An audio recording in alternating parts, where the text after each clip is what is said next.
Hello defence aspirants, कैसे हैं आप लोग। होप आप सब अच्छे होंगे। तो जैसा कि हमने आपसे डिस्कस किया था कि हम मैथ्स का लेक्चर नंबर 1 आपको मंडे को प्रोवाइड करेंगे। So let's start the class. तो सबसे पहला टॉपिक हमारा डिस्कस करने वाले हैं, जो आप लोग मैथ्स में जो कॉमन मिस्टेक्स करते हो उसमें सबसे पहला कॉन्सेप्ट आता है आप जब इक्वेशन को सॉल्व करते हो तो सबसे पहले हम डिस्कस करते हैं की पॉइंट्स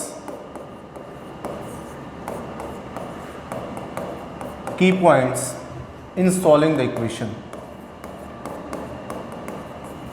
solving the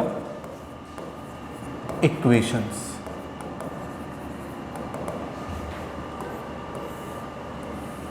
जब हम लोग इक्वेशन को सॉल्व करते हैं तो कुछ बहुत ही कॉमन मिस्टेक्स करते हैं। उसमें सबसे पहला मिस्टेक होता है डोमेन। सबसे पहला मिस्टेक क्या होता है बच्चे? डोमेन। हम इक्वेशन को सॉल्व करते हैं और जैसे क्वेश्चन आ गया find the number of solution of x. आपने इक्वेशन को सॉल्व किया और आपसे जनरली वहाँ पे मिस्टेक्स हो जाती हैं। जैसे कि एक एग्जांपल के थ्रू मैं आपको एक्सप्लेन करता हूँ। जैसे मैंने क्वेश्चन दिया आपको, find the number of the solution of the equation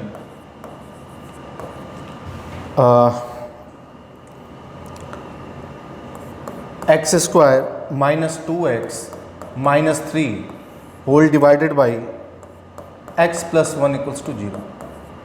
ठीक है। अब इसमें आप जनरली आप करते क्या हो, आप सिंपल आप करते हो कि x प्लस 1 को इधर ट्रांसफर कर देते हो आप लोग। आपने इसको ऐसे लिखा x square minus 2x minus 3 equals to 0। ठीक है। अब आप इसका क्या करोगे बेटा? Middle term splitting. आप मिल्टन स्प्लिटिंग करते हो तो this is x square minus 3x plus plus x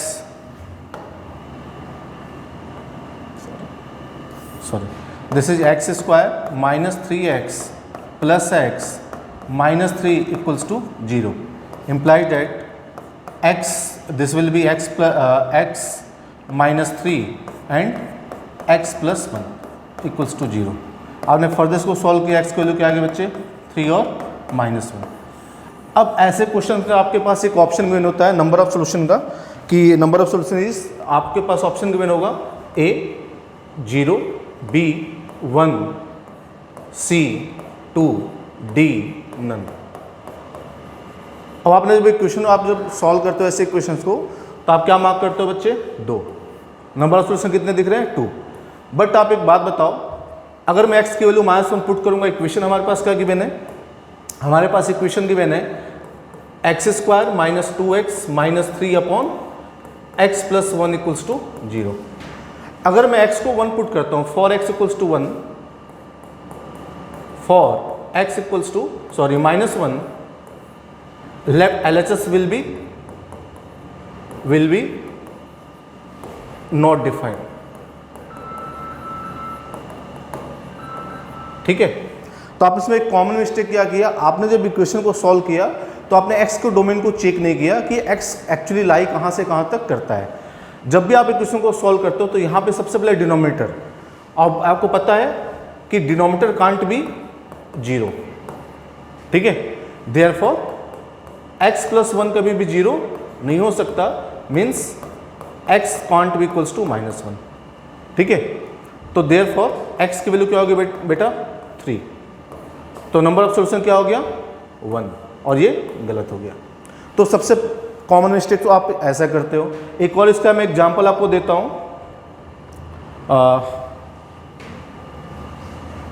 एक मिनट, एक और मैंने क्वेश्चन मान लो लिखा, x square minus 4x under root x square minus 1 equals to 0। ठीक है। तो सबसे पहले तो आपको पता होना चाहिए कि under root f x only define if f x must be greater equals to 0। सबसे पहले आप क्या चेक करोगे? एक्स के डोमेन को चेक करोगे कि एक्स कहाँ से कहाँ तक लाई कर रहा है। ठीक है। तो सबसे पहले इसमें मैं कॉन्सेप्ट चेक करूंगा। सबसे पहला कॉन्सेप्ट क्या मैं चेक करूंगा इसमें कि x square minus 1 must be greater equals to 0। ठीक है। अब यहाँ से हो जाएगा बेटा x + 1 and x - 1 greater than equals to 0। अब हम क्या करते हैं, सबको नंबर लाइन का बेसिक आइडिया होगा, this is 1 and this is -1। ये हमेशा क्या होता है बेटा, positive negative positive. x greater than equals to 1 का मतलब x हमें पॉजिटिव वैल्यू चाहिए, ठीक है। पॉजिटिव वैल्यू के लिए हमने क्या किया, एक पॉजिटिव वैल्यू हमारे कहाँ है बेटा, इधर की तरफ, और दूसरी पॉजिटिव वैल्यू कहाँ है, लेफ्ट की तरफ। देयरफॉर x कहाँ से कहाँ बिलोंग करना चाहिए, x belongs to -∞ to -1 union 1 to infinity, ठीक है। अब नेक्स्ट इसको सॉल्व करने पे आते हैं। अब इस इक्वेशन को लेते हैं, हमारे पास कि मैंने x² - 4x into √x² - 1 equals to 0, ठीक है। अब either x² - 4x equals to 0 और √x² - 1 इक्वल्स टू 0। इसको सॉल्व करेंगे बेटा, x - 4 x - 4 इक्वल्स टू 0 और x² - 1 इक्वल्स टू 0, ठीक है। यहाँ से बेटा x की वैल्यू क्या हो जाएगी, x इक्वल्स टू 0 और 4, और यहाँ से x की वैल्यू क्या हो जाएगी बेटा, ±1, ठीक है। अब इस रेंज को चेक करना, x की हमारे पास एक्चुअल वैल्यू क्या आ गई, पहले आ गई -1, 0, 1 एंड 4, बट हमारे पास रेंज गिवन है कि x हमारा क्या होना चाहिए, 1 या 1 से बड़ा। तो एक तो ये पॉसिबल वैल्यूज़ है, दूसरी पॉसिबल वैल्यूज -1 है, और तीसरी पॉसिबल वैल्यूज कौन है, 4 है। अब यहाँ पर ये जो 0 है पॉसिबल नहीं है, not possible. Here x equals to 0 is not possible because 0 does not belongs to -∞ to -1 union 1 to infinity, ठीक है। तो सबसे कॉमन मिस्टेक जो बच्चे करते हैं आप लोग, कि आप x के डोमेन को चेक नहीं करते, x की वैल्यू कहाँ से कहाँ तक लाई करती है। तो सबसे पहले आपको क्या करना होता है, जब भी इक्वेशंस आते हैं यूपीएससी आपको ऐसे ही क्वेश्चंस में ट्रिक करती है। आप फटाफट कहते हो, इतना आसान क्वेश्चन आप लोग क्या करते हो, बहुत जल्दी इसको सॉल्व करते हो, ठीक है। तो हमेशा क्या करना है आपको, x के डोमेन को चेक करना होता है, ठीक है। अब नेक्स्ट जो कॉमन मिस्टेक आप लोग करते हैं उस पर आते हैं हम लोग, ठीक है।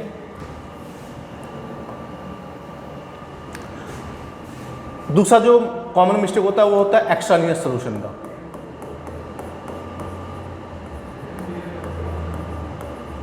एक्सट्रानियस सॉल्यूशन, अभी एक्सट्रानियस सॉल्यूशन क्या होता है, ऐसे कि कभी कभी हमारे पास इक्वेशंस गिवन होते हैं जिसमें रूट्स इन्वॉल्व होते हैं, और हम लोग क्या करते हैं, उसको स्क्वायरिंग बोथ साइड्स कर देते हैं। इन दैट केस जो फंक्शन होता है उसका डोमेन एक्सपेंड कर जाता है।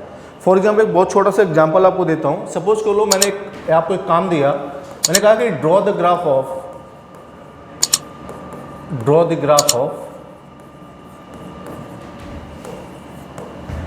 y इक्वल्स टू √ओवर सिमिलरली 4 - x², सपोज कर लो। अब इसके ग्राफ को ड्रॉ करते वक्त बच्चे कभी कभी क्या करते हैं आप लोग, कि इसको स्क्वायरिंग बोथ साइड्स करते हो। मैं भी करता हूँ इसको, मैंने क्या किया, इसको स्क्वायरिंग बोथ साइड्स कर दिया। क्या किया बेटा, स्क्वायरिंग बोथ साइड्स। अब अगर आपने स्क्वायरिंग बोथ साइड्स किया तो this will be y² equals to 4 - x², this will be x² + y² equals to 2²। अब ये क्या बन गया, सर्कल। अब आपने क्या किया, इसको एक सर्कल बनाया, सर्कल का रेडियस कितना है, 2, 0, ठीक है। अब यहां पे आपसे मिस्टेक हो गई। क्या मिस्टेक हुआ, अब एक बात आप मुझे बताओ, आपको पता है कि रूट के अंदर की क्वांटिटी हमेशा क्या होती है, √ is always greater than equals to 0 होता है, आप सबको पता है, ठीक है। अच्छा मुझे बताओ, अगर ये क्वांटिटी अगर ग्रेटर देन इक्वल्स टू 0 है, मीन्स अगर right hand side greater than equals to 0 है, then left hand side must be greater than equals to 0। तो since RHS is greater than equals to 0, therefore LHS also must be greater than equals to 0। That is LHS में क्या है बेटा, y must be greater than equals to 0। अब मुझे बताओ इस graph को देख करके ये वाला जो y का पोर्शन है, this is y axis and this is x axis. अब मुझे बताओ ये जो y का पोर्शन है, ये वाला, ये y का कौन सा पार्ट है बेटा, यहाँ पे y क्या हो रही है, इस पोर्शन में y क्या हो रहा है, नेगेटिव हो रहा है, यस और नो। इसका मतलब आपने क्या किया, मिस्टेक कर दिया, यानी ग्राफ में ये वाला जो पार्ट होगा वो पॉसिबल नहीं होगा। तो एक्चुअली इसका जो ग्राफ है वो क्या हुआ, इसका ग्राफ क्या हुआ बच्चे, आप क्या बनाओगे, सेमी सर्कल। क्या बनेगा, सेमी सर्कल। तो this will B 2,0 and this will B -2,0। ठीक है। अब आप सोचो कि आपसे मिस्टेक हुआ क्यों, क्योंकि आपने क्या किया, स्क्वायरिंग बोथ साइड्स किया। जैसा कि मैंने अभी आपको बताया, जब भी आप क्या करते हो, स्क्वायरिंग बोथ साइड्स करते हो, तो फंक्शन का डोमेन जो होता है वो एक्सपेंड कर जाता है। इन दैट केस वो क्या करता है, एक्स की कुछ एक्स्ट्रा वैल्यूज दे देता है, एक्स की क्या करता है, एक्स्ट्रा वैल्यूज दे देता है, और इसी को हम लोग क्या कहते हैं, एक्स्ट्रा नियरेस्ट सोल्यूशन। क्लियर है। तो कभी भी आप जब स्क्वायरिंग बोथ साइड्स करते हो इक्वेशन को, जब भी ऐसा कोई इक्वेशन आ जाए जिसमें रूट इन्वॉल्व हो और हो सकता है कि आपको स्क्वायरिंग करना पड़े, तो अगर स्क्वायरिंग अगर आप करते हो तो always check your solution by putting in the equation. क्या करना है आपको, जो भी एक्स की वैल्यू जाती है उसको इक्वेशन में पुट करो और अपने सोल्यूशन को चेक करो। ठीक है। एक एग्जांपल और मैं एक इक्वेशन लेकर के आपको शो कर दिखा देता हूं कि आप क्या गलतियां करते हो। ऐसे मैंने कहा, find the number of solution, the number of solution of the equation under root x equals to x minus 2। मैंने ऑप्शन आपको देता हूँ, option A 1, option B 2, option C 3, option D none. ठीक है। अब जब आप इसको सॉल्व करते हो तो आप क्या करते हो बेटा, ऑब्वियस सी बात है, रूट इन्वॉल्व है तो आप क्या करोगे, स्क्वायरिंग बोथ साइड्स। ठीक है। तो हम इसका स्क्वायरिंग बोथ साइड्स कर देते हैं, स्क्वायरिंग बोथ साइड्स। ठीक है। स्क्वायरिंग बोथ साइड्स करेंगे तो क्या हो जाएगा, दिस विल बी x, और राइट हैंड साइड में a minus B whole square, that is a square minus 2ab and plus b square, that is 4। तो this will be x square minus 5x plus 4 equals to 0। आप middle term splitting करोगे तो क्या हो जाएगा बेटा, x minus 4 and x minus 1 equals to 0। तो this will give 4 and 1। ठीक है। अब दोनों जो x की दोनों वैल्यूज हैं वो इक्वेशन को क्या करेंगी, सेटिस्फाई। अब चेक करते हैं when x equals to 0, when x equals to 0। अगर x को 0 हम पुट करते हैं इक्वेशन में, तो this will be 4 equals to 4 minus 2, that is 2 equals to 2। तो दिस इज ओके है ये, therefore it is solution, it is solution. ठीक है। अब अगर हम x की वैल्यू 1 चेक करते हैं, व्हेन x इक्वल्स टू 1, ठीक है, then this is root 1 equals to 1 minus 2 and root 1 is 1 equals to minus 1, which is not possible, which is not possible। ठीक है। तो therefore नंबर ऑफ सोल्यूशन कितने हो गए, number of solution equals to 1। तो answer क्या होगा इसका, 1। ठीक है। क्लियर है।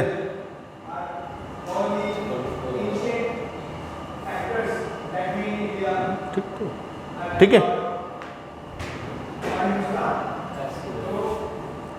ओह सॉरी, यहाँ पे मैंने sorry, when x equals to 4, sorry यहाँ पे x की वैल्यू मैंने एक बार 4 ली, एक बार मैंने 1 ले ली। ठीक है। तो x इक्वल्स टू 1 जो है वो पॉसिबल नहीं है। ठीक है। तो नंबर ऑफ सोल्यूशन कितना हो गया, 1। Number of solution is 1।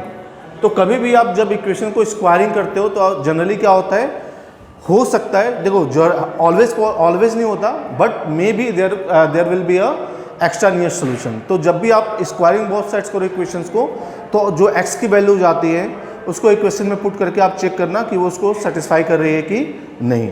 ठीक है, एक और ऐसा एक एग्जांपल ले लेते हैं। ठीक है,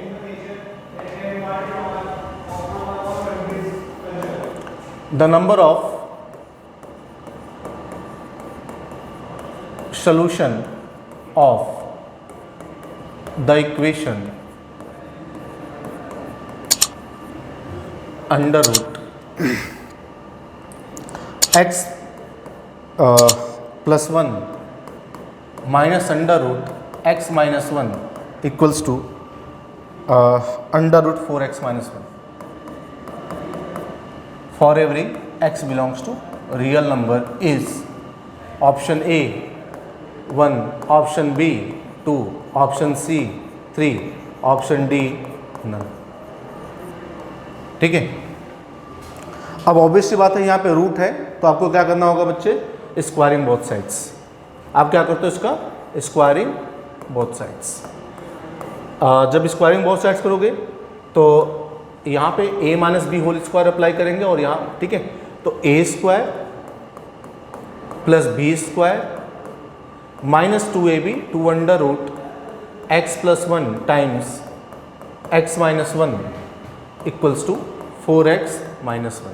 ठीक है, तो 1 and 1 get cancel out, this is 2x minus 2 under root x square minus 1 equals to 4x minus 1।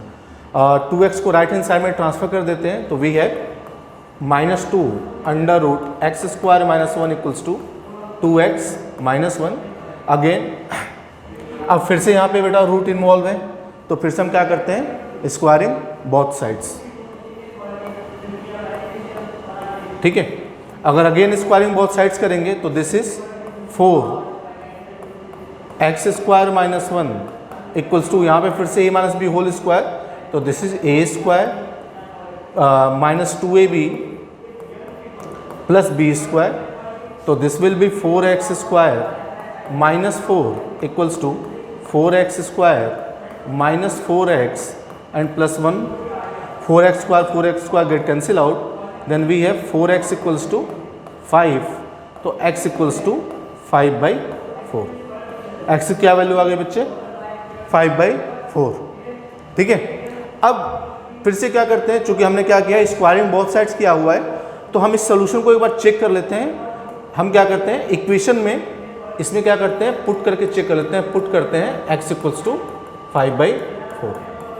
ठीक है, तो this will be under root 5/4 plus 1 minus under root 5/4 minus 1 equals to under root 4x minus 1। तो this will be 5 plus 4 9, 3/2 minus 1/4 that is 1/2 equal, sorry यहाँ पे मैं put करना ना 4 into 5/4 and minus 1 get cancel out, 5 minus 1 4, this is 2, तो this will be 1 equals to 2 again which is not possible. ठीक है, तो देयरफॉर x इक्वल्स टू 5/4 क्या बेटा is extraneous solution, is an extraneous solution, extraneous solution। therefore number of solution क्या हो गया बेटा 0, number of solution कितना हुआ 0। ठीक है, तो आंसर क्या होगा नन। ठीक है, तो पहला मिस्टेक आप क्या करते हो, आप डोमेन चेक नहीं करते हो। सेकंड मिस्टेक क्या करते हो, आप जब स्क्वायरिंग करते हो तो एक्सट्रानियस सोल्यूशन को चेक नहीं करते हो। तो ठीक है, अब नेक्स्ट जो आप मिस्टेक करते हो वो होता है,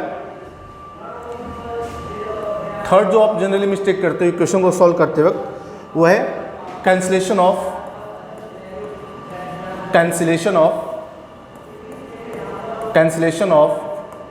कॉमन वेरिएबल फैक्टर।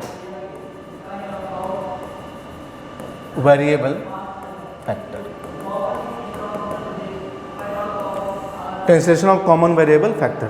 जनरली हम क्या करते हैं जो इक्वेशन के दोनों साइड्स में जो कॉमन वेरिएबल्स होते हैं उसको कैंसिल आउट कर देते हैं। ठीक है, एक छोटा सा एग्जांपल लेता हूँ। ठीक है, जैसे सपोज को मैंने कहा, मैंने क्वेश्चन दिया solve x square equals to x. क्या लिखा मैंने? X square equals to x. अब जनरली मैंने बहुत सारे बच्चों को ऐसा देखा, वो क्या करते हैं, इस एक्स से एक्स को कैंसिल आउट करते हैं और कहते हैं एक्स की वैल्यू 1। ठीक है, अब ये पूरा का पूरा प्रोसेस क्या हो गया बेटा? गलत हो गया। ठीक है, एक्चुअल प्रोसेस क्या होता है? अगर आपके पास X square equals to X है तो this will be X square minus X equals to 0। तो यहाँ से क्या करते हैं, एक्स माइनस 1 इक्वल्स टू 0। अब यहाँ से एक्स की वैल्यू क्या हो जाएगी? 0 और 1। तो आपने क्या किया, जो कॉमन वेरिएबल फैक्टर जो x था उसको कैंसिल आउट किया। इससे ऐसे होता क्या है, आप हो सकता है कि एक सोल्यूशन लूज कर दो। क्या, इसे हम लोग क्या कहते हैं? Lose of a solution. आपने यहाँ पे क्या किया, अगर x को कैंसिल आउट किया तो आपने क्या किया, x इक्वल्स टू 0 को क्या किया बच्चे? लूज कर दिया। ठीक है, तो आपका एक सोल्यूशन कम हो गया, इसे हम लोग कहते हैं लूज ऑफ सोल्यूशन।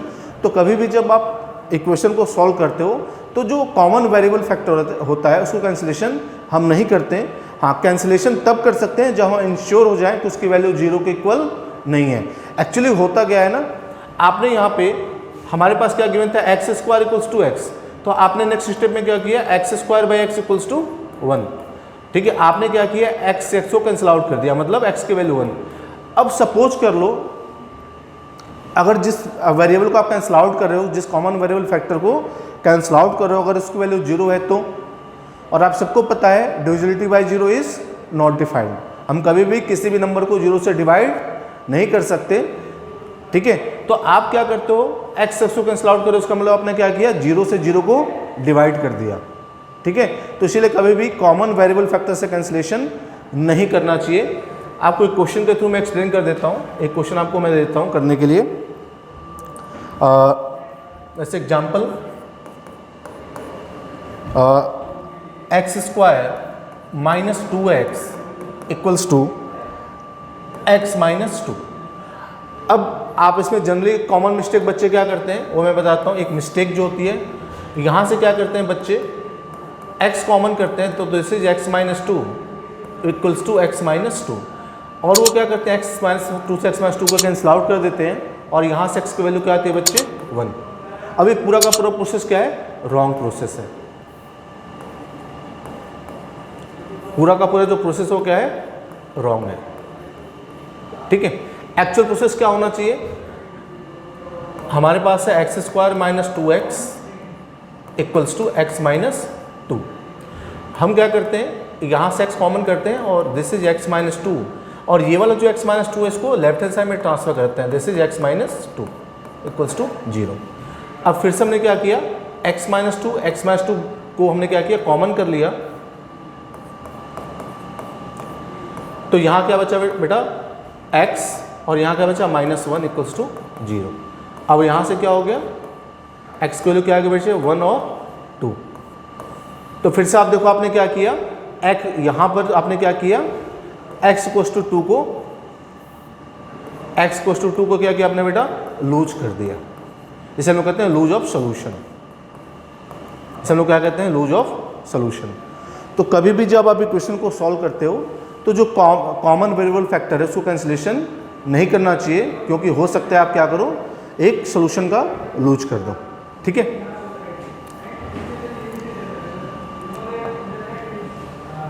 अच्छा, नेक्स्ट जो चीज़ें होती हैं, जैसे आप लोग कभी कभी जब सोल्यूशन फॉर्मूले याद करते हो, आइडेंटिटीज याद करते हो, तो इसकी कंडीशंस होती हैं। ये कॉमन मिस्टेक और बच्चे क्या करते हैं, फॉर्मूले की कंडीशंस को याद नहीं रखते। फॉर एग्जांपल, जैसे आपको पता है कि sec square theta minus tan square theta equals to क्या होता है बच्चे, 1। ठीक है, अब आप सबको पता है अगर थीटा की वैल्यू मैं कोई भी π/2 पुट कर दूं, जैसे मैंने π/2 पुट कर दिया, 3π/2 पुट कर दिया, 5π/2 पुट कर दिया, ठीक है, एंड सो ऑन कुछ भी, in general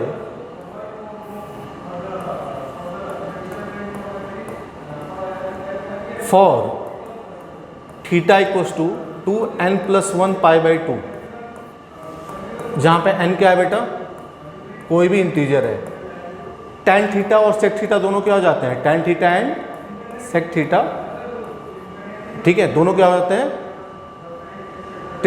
tending to infinity, tending to infinity हो जाते हैं। यस और नो? मतलब ये कहाँ टेंड करेगा बेटा, ये इन्फानाइट की तरफ टेंड करेगा, ये भी कहाँ टेंड करेगा, जनरली इन्फानाइट की तरफ टेंड करेगा, मतलब प्लस माइनस इन्फिनिटी। अब मुझे बताओ, अगर मैं इसको टेंडिंग इन्फिनिटी कर दूं, इन्फिनिटी माइनस इन्फिनिटी, ऑब्वियस बात है नॉट इक्वल्स टू 1 ना, यानी अगर मैंने थीटा को यहाँ पे कोई भी π/2 ले लिया, ठीक है, तो ये फॉर्मूला क्या हो जाएगा, फेल हो जाएगा, ठीक है, ये आइडेंटिटी क्या होगी, फेल हो जाएगी, ठीक है। तो कभी भी आप जब कोई फॉर्मूला या आइडेंटिटी याद करते हो या अप्लाई करते हो, तो आपको उसकी कंडीशंस पता होनी चाहिए कि वो किस केस में वो फॉर्मूला या आइडेंटिटी फेल होती है, ठीक है। एक और एग्जांपल ऐसे कि मान लो आप इसी कैटेगरी में कौन आता है, cosec square theta minus cot square theta, ये भी क्या होता है, 1 होता है। अब फिर से आप बताओ, अगर मैं थीटा की वैल्यू कोई भी 0 ले लूँ, पाई ले लूँ, 2 पाई ले लूँ and so on, in general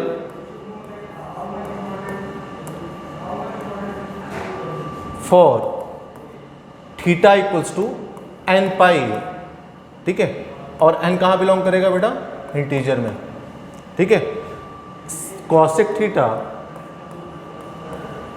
and sec theta, ठीक है, टेंडिंग टू इन्फिनिटी, मतलब इसकी वैल्यू कहाँ टेंड करती है बेटा, प्लस माइनस इन्फिनिटी की तरफ, और इसकी वैल्यू कहाँ टेंड करती है, प्लस माइनस इन्फिनिटी की तरफ। तो फिर से सेम कंडीशन कि थीटा इक्वल्स टू n पाई पे ये आइडेंटिटी वर्क नहीं करती है, ठीक है। एक और आपको ऐसा एग्जांपल देता हूँ, ठीक है, आप सबको पता होगा, if a to power m equals to a to power n, then m equals to n, ठीक है। अब मैं आपसे अगर पूछूं कि इज इट ऑलवेज ट्रू, तो आप शायद बहुत सारे बच्चे कहेंगे yes it is always true, ठीक है। बट ये 3 केसेस ऐसे होते हैं जहां पे फॉर्मूला वर्क या आइडेंटिटी वर्क नहीं करती, या आइडेंटिटी 3 कंडीशन में वर्क नहीं करती। फॉर एग्जांपल, अगर मैं a की वैल्यू 1 ले लूँ, ठीक है, पहला क्या है, अगर मैंने a की वैल्यू 1 ले ली, तो अगर इसको मैं अप्लाई करता हूँ, कुछ भी अपने पास से मैंने वैल्यू ले ली, a की पावर 5, 1 की पावर 5 इक्वल्स टू 1 की पावर 7 ले सकता हूँ, both sides are equal to 1, but यहाँ पे 5 7 के इक्वल नहीं है, ठीक है। सेकेंड, अगर मैं a की वैल्यू -1 ले लूँ, तो ऑब्वियस बात है -1 की पावर 7 इक्वल्स टू -1 की power 11, but 7 is not equals to 11। ऐसे एक लास्ट कंडीशन और होती है जहाँ पे आइडेंटिटी फेल होती है, a equals to 0।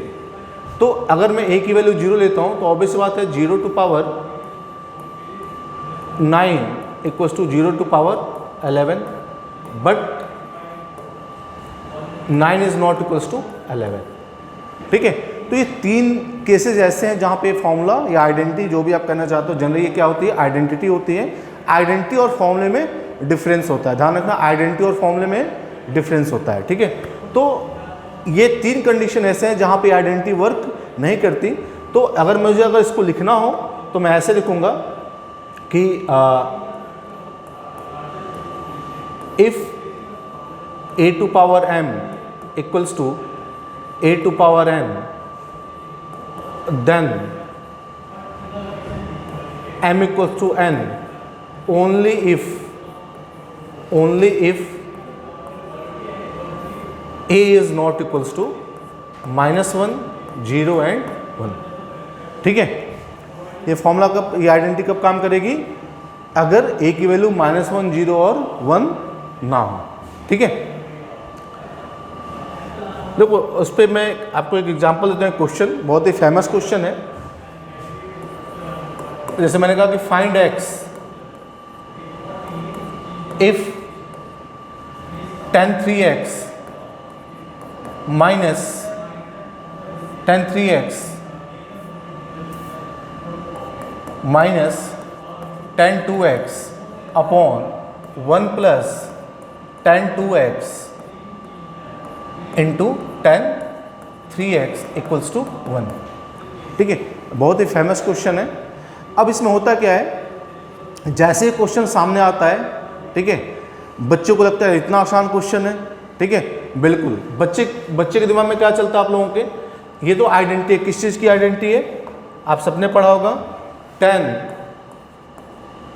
a minus b. tan a minus b क्या होता है, tan a minus tan b upon 1 plus tan a और tan b। अब के बाद रिवर्स आइडेंटिटी के बारे में आप लोग सोचते हो, तो आपको एक आइडेंटिटी दिखती है, ये इसको हम क्या लिख सकते हैं बेटा, tan 3x minus 2x equals to 1। ठीक है, क्या लिखते हो आप लोग, tan 3x minus tan 2x equals to 1। तो this will become tan x equals to 1, और यहाँ से x की वैल्यू क्या आती है, π/4। यहाँ से x की वैल्यू क्या आ गई बच्चे, π/4। बट अब आप मुझे बताओ, फॉर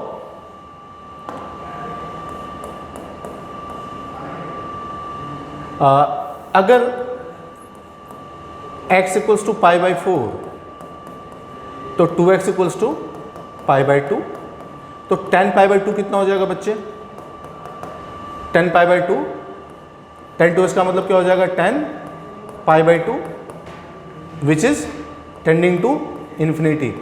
tan π/2 क्या होता है, टेंडिंग टू इन्फिनिटी। अब मुझे बताओ, अगर मैंने इसको इन्फानाइट पुट कर दिया, यहाँ पे अगर tan 2x की वैल्यू इन्फानाइट हो गई, टेंडिंग टू इन्फानाइट हो गई, तो पूरी की पूरी लेफ्ट हैंड साइड क्या हो जाएगी, अब फाइनाइट क्वांटिटी, ऊपर क्या है, अब finite quantity divided by tending infinity. अब मुझे बताओ, अब finite quantity divided by tending infinity क्या हो जाएगा, 0। बट राइट हैंड साइड क्या है बच्चे, 1। ठीक है, यानी x इक्वल्स टू, इसका मतलब क्या हुआ बच्चे कि x equals to π/4 is not satisfy the solution, equation. Therefore there is no solution,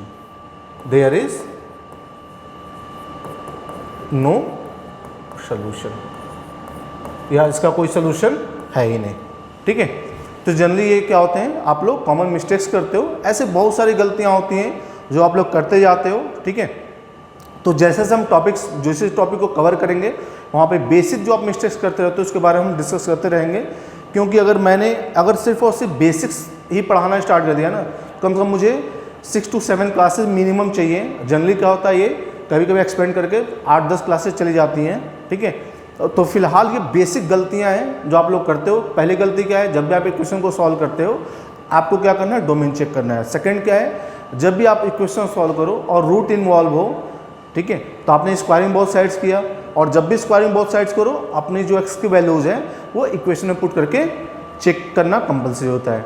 ठीक है, थर्ड आप कॉमन मिस्टेक क्या करते हो, आप कॉमन वेरिएबल फैक्टर को कैंसिल आउट करते हो। तो ये काम कभी आपको नहीं करना, उससे आप क्या होगा बेटा, मे बी सोल्यूशन क्या होगा, लूज हो जाएगा। ठीक है, और चौथी जो कॉमन मिस्टेक होती है, फॉर्मूले या आइडेंटिटी की कंडीशन। क्या करना है बेटा, जो भी फॉर्मूले हैं, जो भी आइडेंटिटी है, उनकी कंडीशन को ऑलवेज रिमेंबर रखना है। ठीक है, क्योंकि यूपीएससी क्या करती है, ऐसे छोटी छोटी चीज़ों पे आपको स्टक कर देती है। आपको लगता है ये तो इतना आसान है, आप वहीं पे गलती कर देते हो। फॉर एग्जांपल, आप लोग ने सबने नंबर सिस्टम सबको पता होगा, नेचुरल नंबर क्या होता है, रियल नंबर क्या होता है, व्हाटएवर जो भी सारा सिस्टम पता होगा। उसमें से एक छोटा सा एक कॉन्सेप्ट एक नंबर होता है, इसे हम लोग कहते हैं परफेक्ट नंबर। क्या होता है, perfect number.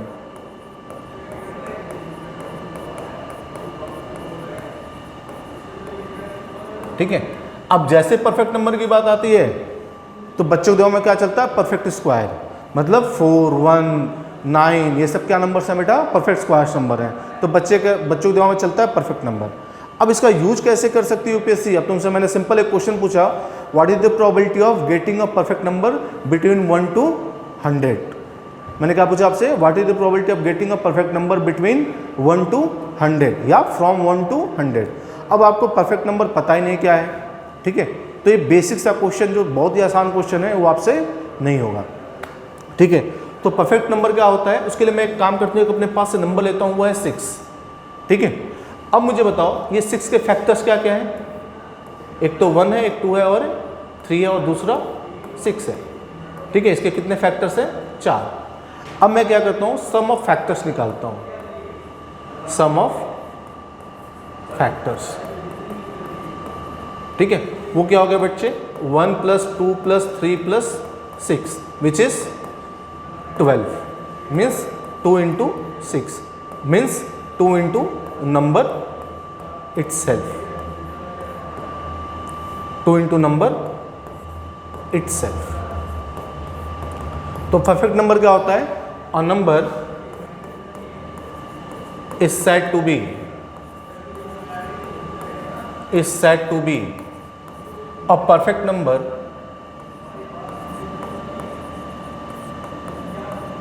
number if the sum of its all factors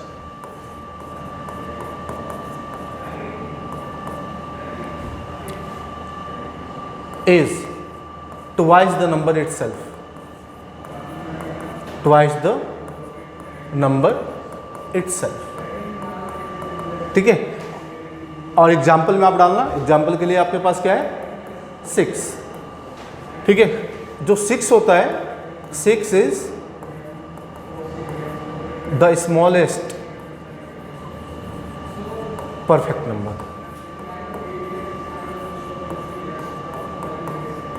6 क्या होता है बच्चे, स्मॉलेस्ट परफेक्ट नंबर। अब नेक्स्ट जो परफेक्ट नंबर है, आई थिंक इट इज़ 28। 28 भी क्या है शायद, हम लोग चेक कर लेते हैं। 28 भी एक परफेक्ट नंबर है, और 28 के फैक्टर्स को आप चेक करते हो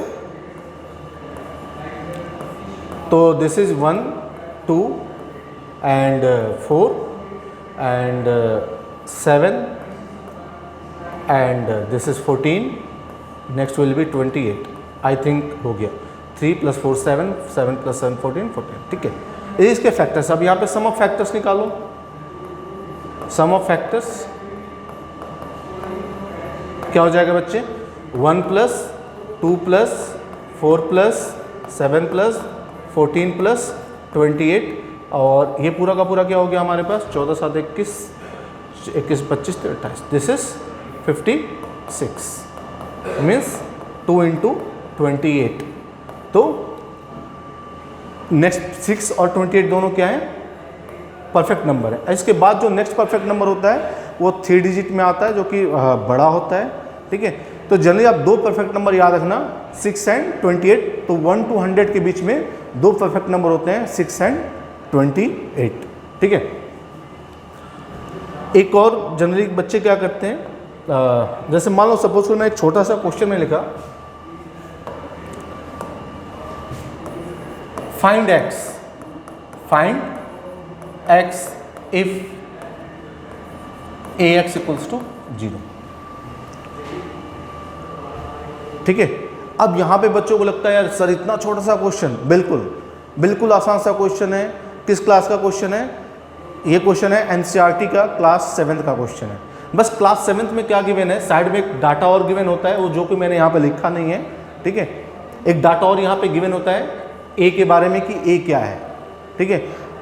अब जनरली बच्चे क्या करते हैं, कहते हैं, सोचते हैं सर ये तो ऐसे हो गया 0/a, तो x की वैल्यू 0, ठीक है। और ये पूरा का पूरा जो प्रोसेस है वो क्या है, गलत है, ठीक है। ये पूरा का पूरा प्रोसेस क्या है बच्चे, गलत है। सबसे पहले इस क्वेश्चन को सॉल्व करने से पहले आपको सोचना होगा कि ये यहाँ पे जो a है वो क्या है, ये जो a गिवन है वो क्या है, ठीक है। तो a के बारे में जानने से पहले 2 चीज़ जानते हैं हम कांस्टेंट के बारे में, कि कांस्टेंट क्या होता है। कांस्टेंट तो सबको पता होगा, ऑब्वियसली बात है, ठीक है। लेकिन जनरली क्या होता है, कांस्टेंट जो होते हैं 2 टाइप्स के होते हैं। पहला क्या होता है, कांस्टेंट कितने टाइप्स के होते हैं, दो टाइप्स के, एक होता है फिक्स कांस्टेंट,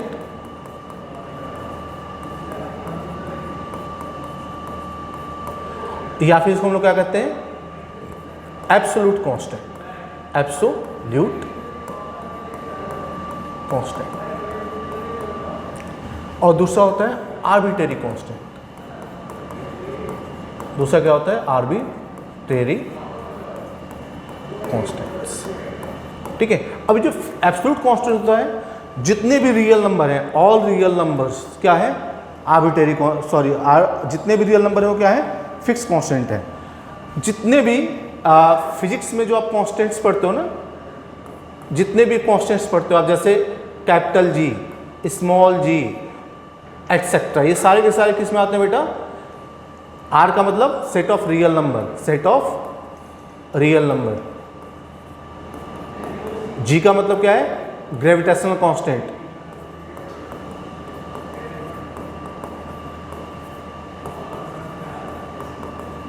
ठीक है, स्मॉल जी तो आपको पता है, स्मॉल जी मतलब एक्सेलरेशन ड्यू टू ग्रेविटी। तो जितने भी फिजिकल कांस्टेंट्स हैं, जितने भी आपने केमिस्ट्री में फिजिकल कांस्टेंट मतलब जितने भी आपने जैसे प्लांक्स कांस्टेंट पढ़ा, ठीक है, कांस्टेंट आप एप्सिलॉन नॉट पढ़ते हो, ये सारे के सारे किस में आते हैं बेटा, फिक्स कांस्टेंट में आते हैं। फिक्स कांस्टेंट्स क्या होते हैं, जिनकी वैल्यू फिक्स होती है everywhere, the value whose values are fixed everywhere known as absolute constant और फिक्स कांस्टेंट। ठीक है, अब जो दूसरी कैटेगरी इसकी है उसे हम लोग कहते हैं आर्बिट्रेरी कांस्टेंट। अभी आर्बिट्रेरी कांस्टेंट्स क्या होते हैं, जिनकी किसी एक मैथमेटिकल प्रॉब्लम में वैल्यू तो क्या होती है, फिक्स होती है। ठीक है, किसी एक मैथमेटिकल प्रॉब्लम में इसकी वैल्यू क्या होती है, फिक्स होती है, बट डिफरेंट मैथमेटिकल प्रॉब्लम में डिफरेंट होती है। तो आप ऐसा समझो जैसे हाइड्रोजन है, हाइड्रोजन क्या है, मेटल है या नॉन मेटल है, तो दोनों की प्रॉपर्टी शो करता है। जस्ट लाइक दैट ये जो आर्बिट्रेरी कांस्टेंट है, ये कांस्टेंट की तरह वर्क करता है और वेरिएबल की तरह भी वर्क करता है। ठीक है, समझ में आ रही बात, ये कांस्टेंट जो आर्बिट्रेरी कांस्टेंट्स होते हैं, ये दोनों की प्रॉपर्टी शो करते हैं, लेकिन ये किस में आते हैं, ये जनरली कांस्टेंट की कैटेगरी में आते हैं।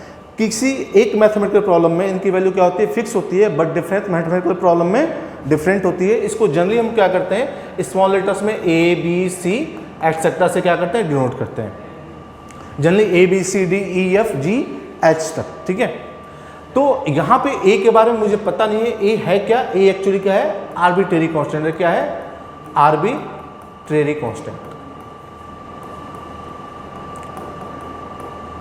ठीक है, और दूसरी बात ये जो प्रोसेस है ना, आपने जब ट्रांसफर किया ए को इधर, तो हो सकता है इस ए की वैल्यू 0 हो। क्या हो सकता है, इस ए की वैल्यू 0 हो, तो आपने क्या किया, 0 से 0 को डिवाइड कर दिया, आपके साथ क्या हो गया, ब्लंडर कर दिया आपने। ठीक है, तो कभी भी जब भी आपके पास वेरिएबल आए जिसकी वैल्यू आपको पता नहीं है, कभी भी उसको डिवीजन में लाना नहीं चाहिए। एक्चुअली जो कॉन्सेप्ट होता है वो क्या होता है, सपोज करो अगर मेरे पास दो नंबर्स हैं, सपोज करो मेरे पास दो नंबर्स हैं, उनका प्रोडक्ट क्या है, 0 है, a इंटू बी क्या है, 0 है। तो ऐसे क्या क्या केसेस हो सकते हैं कि दो नंबर का प्रोडक्ट 0 हो। पहला केस हो सकता है कि आइदर